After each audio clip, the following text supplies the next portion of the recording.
Hey folks, this is Charlie Weingroff, and functionally we have part two of the previous PowerPoint that we talked about in terms of looking under the hood of motor skill acquisition. The title of this one, in effect, if it lived on its own, would be Energy System Development, the Best Bang for Your Buck.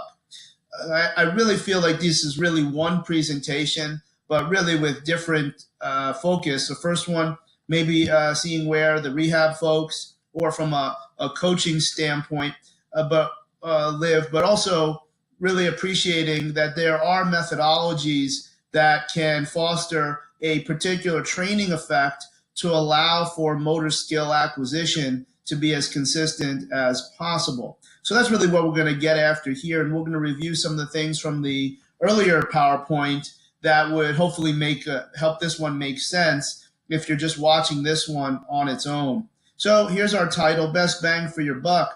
And from that end, we're going to take an appreciation that from biological resources, those resources that drive motor skill acquisition and mastery of motor skills are still going to be coming out of the same quote unquote bank account, if you will, as development of more gross physical qualities such as strength, power, endurance, etc.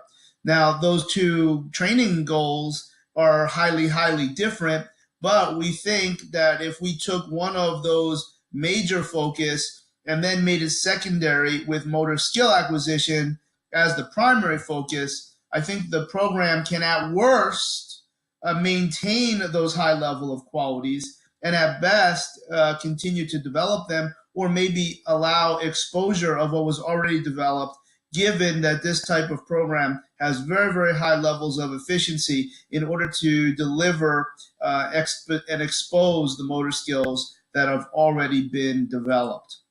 Now, where we left off last time was somewhat of a cliffhanger.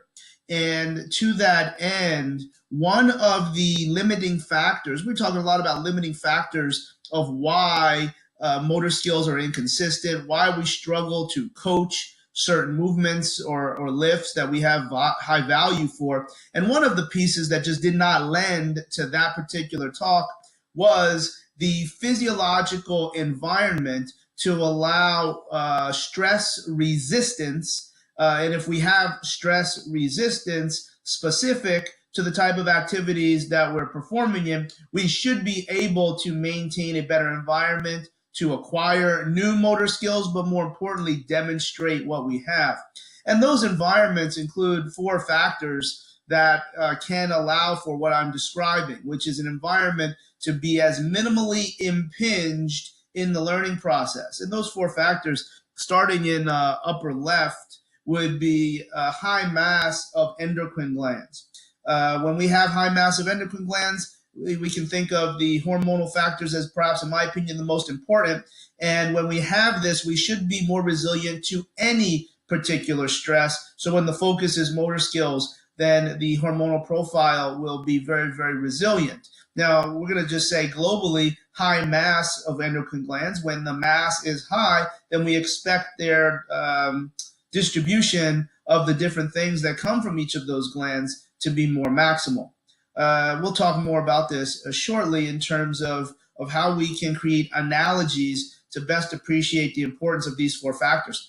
Next is high proliferation of T cells. So again, we'll get into this a little bit more, but ultimately we should have an appreciation that the stress of the training process is really no different than the stress of a pathology or disease. So the immune response, if we have more of T cells or other immune factors, we should be able to become more stress resistant and be less impinged in any of our processes. Number three is the sport-specific heart. And it's probably the most conventional piece here to appreciate, because as we go through training to improve the qualities specific to that sport, then we should appreciate that obviously the way that left ventricle operates and the way it operates unto itself, the way that it operates with the other three ventricles, it is going to be very, very different. For perhaps a sensational example, the shot putter is going to be very, very different than the marathon runner. And then lastly, high oxidative function of all type 1 and type 2 fibers.